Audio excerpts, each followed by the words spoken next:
We're James and Lynne Mowery, and we're excited to share some information about 55 Rivers Cold Brew today. So a little bit about me, my background. I'm a geek by trade by probably about 25 years now. Got my CIS degree from UD.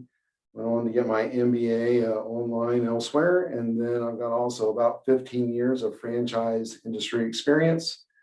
I guess the interesting thing when I was growing up was I didn't realize I belonged to a family of entrepreneurs. My grandma and mom owned a flower shop, but they just called it the shop or the flower shop. They never once referred to themselves as small business owners or entrepreneurs, which I thought was interesting. I kind of realized that I had entrepreneurship in my blood, probably starting about 25, 30 years old, and started doing some small business consulting. Also, currently, what I do now is franchise consulting, small business consulting, in addition to the 55 Rivers Cold Brew. And I'm also a launch Dayton mentor. Lynn? I kind of married into entrepreneurship.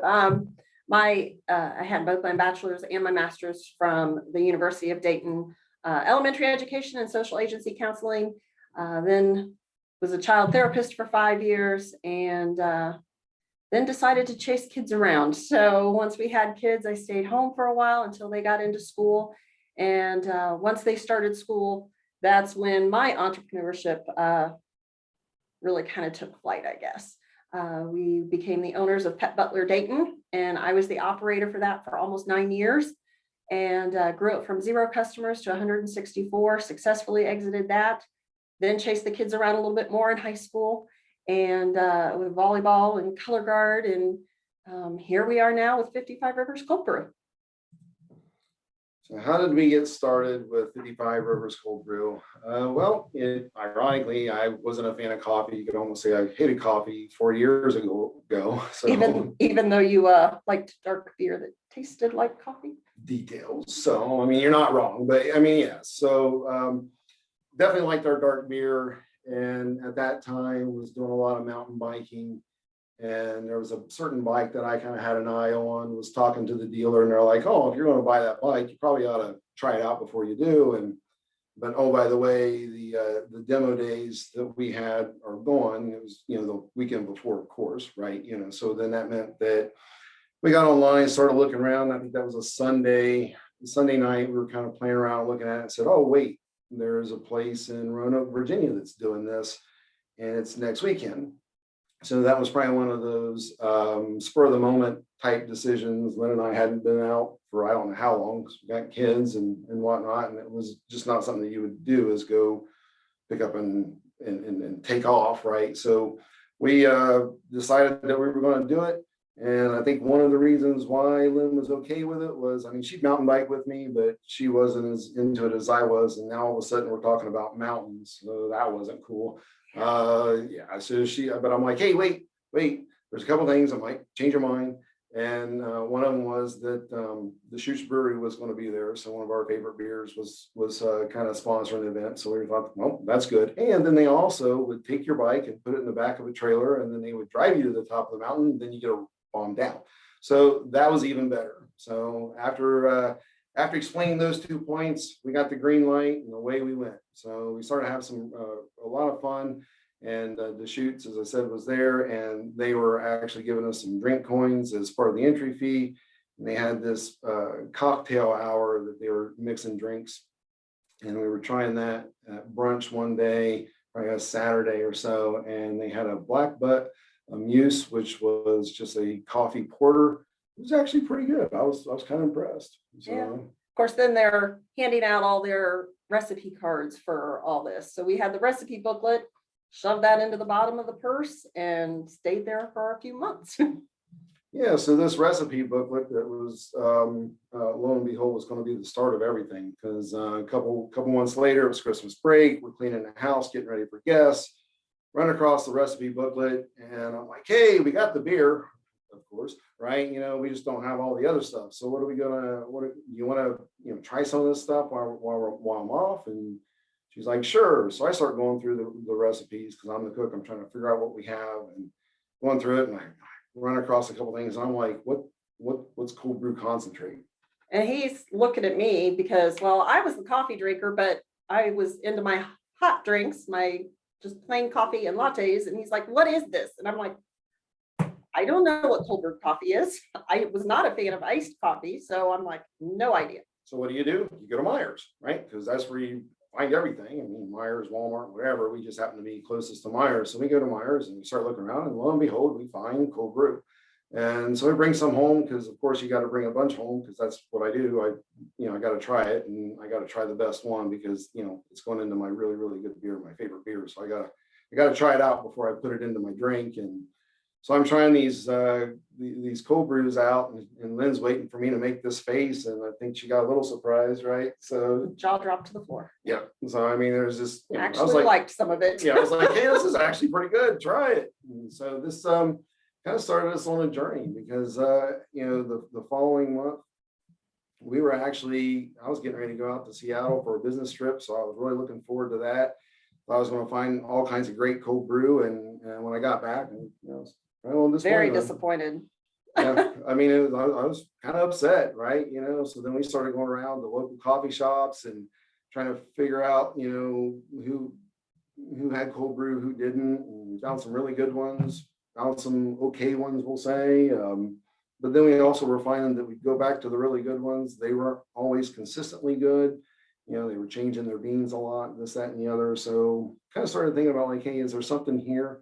As Lynn said, we started she was chasing the kids a lot, and I was kind of following on the weekends and stuff with collar guard, winter guard, select volleyball. So between 2018, 2019, we're guessing we probably made it to 76 cities or so. Easily. Yeah, so then after that, you figure we probably hit at least 2 or 3 coffee shops each trip, much to the kids' dismay sometimes.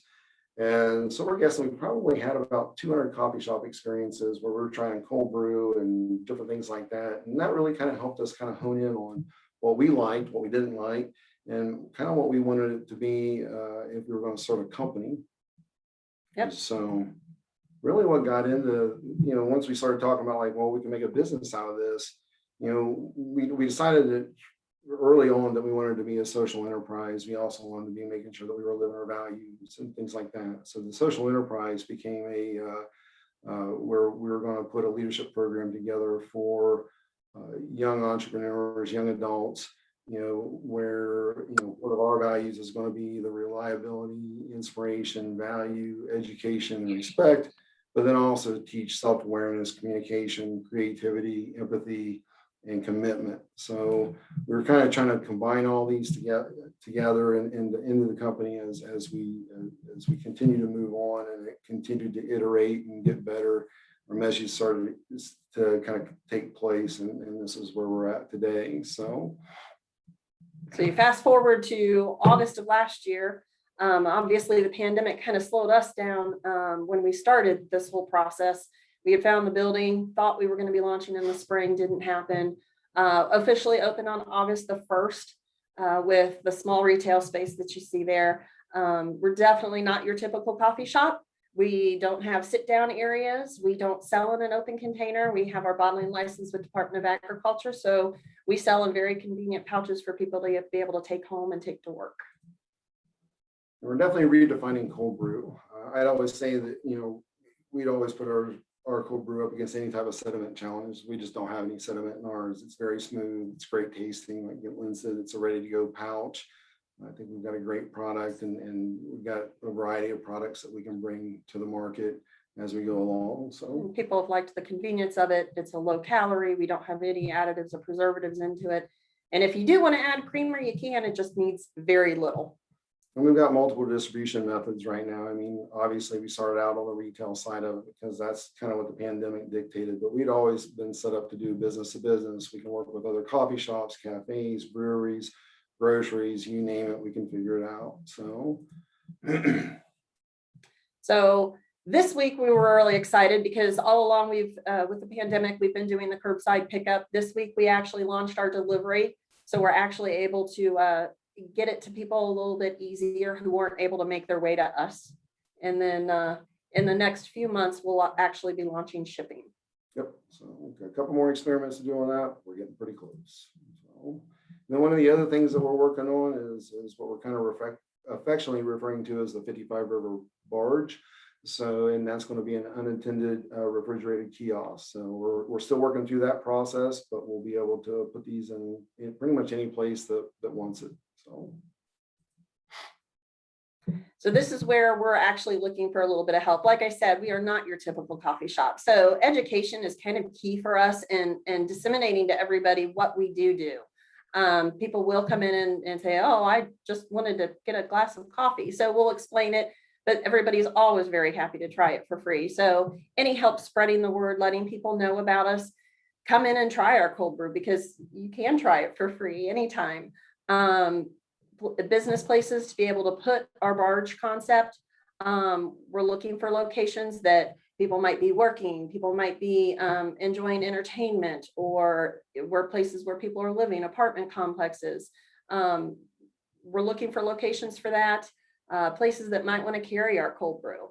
I'd love to be the drink of choice for the designated driver, at breweries or bars or restaurants. So, and then also help with the leadership program. Yeah, definitely could use some help on the leadership program. And I think we've got a lot of ideas. I just think to be able to bring this into the way we want, we definitely use some help there in how we would actually completely develop the entire program and how that would work. So, and always looking for help in terms of marketing, sales, anybody like that, just, please reach out. We're always willing to listen. So, but one of the things I wanted to say is we did do a lot of asks on this, but here's an offer. We did not talk about what the upstairs looks like. We've got a 2-story building, and we've got a place upstairs where we designed it for the leadership program, but we also designed it for small business owners where they could come in and work on their business, not in their business. And we're offering that up as well. So if you have interest in that, just reach out. All right, well, that's 55 Rivers. We appreciate everybody taking the time to learn more about us. And I guess we're open for questions.